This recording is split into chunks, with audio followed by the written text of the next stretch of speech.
हमारी जिंदगी में कई ऐसे पल आते हैं जब हमें परेशानियों का सामना करना पड़ता है, जिससे कई लोग तो जीवन में संघर्ष करके आगे निकल जाते हैं और कई अपने हालातों से हार मानकर खुद को जिंदगी के हवाले कर देते हैं। फिर हमारी जिंदगी और हमारा खुद का कोई वजूद नहीं रह जाता।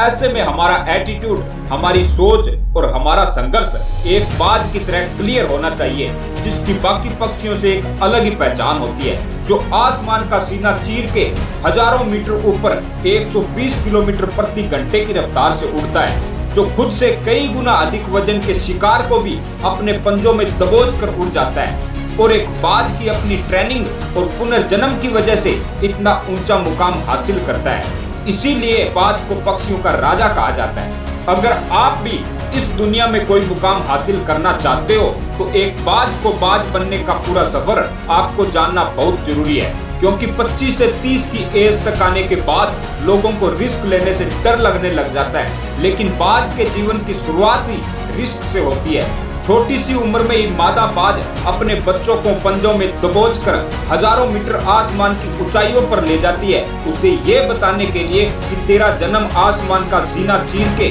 सबसे ऊपर उड़ने के लिए हुआ है। एक बाज की उम्र लगभग 70 साल तक होती है, लेकिन जब वह 40 साल का होता है तब उसकी जिंदगी में एक परेशानी मौत बनकर आती है, जो हमारी परेशानियों से कई गुना बड़ी होती है, क्योंकि 40 साल की उम्र में बाज की चोंच इतनी मुड़ जाती है कि उसे शिकार निगलने में बहुत परेशानी होती है। पंख भारी हो जाते हैं जिससे उड़ने में मुश्किल होती है और पंजे लंबे और लचीले हो जाते हैं जिससे शिकार को सही से नहीं पकड़ पाता। अब इस कंडीशन में उसके पास 3 रास्ते हैं। फर्स्ट, वो अपना शरीर त्याग दे। सेकंड, गिद्ध की तरह छोड़े हुए भोजन पर निर्भर हो जाए।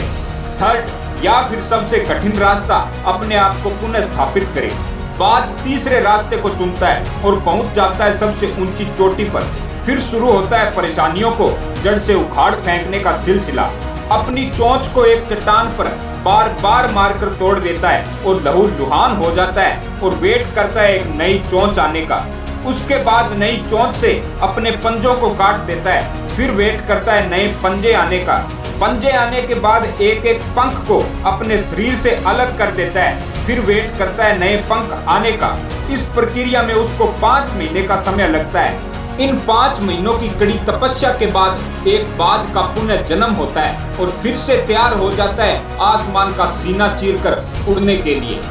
जो 3 रास्ते बाज के पास हैं, वही 3 रास्ते हमारे पास होते हैं, लेकिन कुछ लोग पहले रास्ते को चुनकर परेशानियों के तले दबकर सुसाइड कर लेते हैं और ज्यादातर लोग दूसरे रास्ते को चुनते हैं। परेशानियों का बोझ पड़ते ही अपने लक्ष्य को छोड़कर एक नॉर्मल लाइफ जीने लगते हैं। और कुछ लोग वो होते हैं जो परेशानियों का डटकर सामना करते हैं, अपनी मेहनत के दम पर बाज की तरह आसमान की बुलंदियों को छूते हैं। इस प्रकार बाज की यह ट्रेनिंग हमें बहुत बड़ी सीख देती है कि अगर रिस्क लेना पड़े तो लो।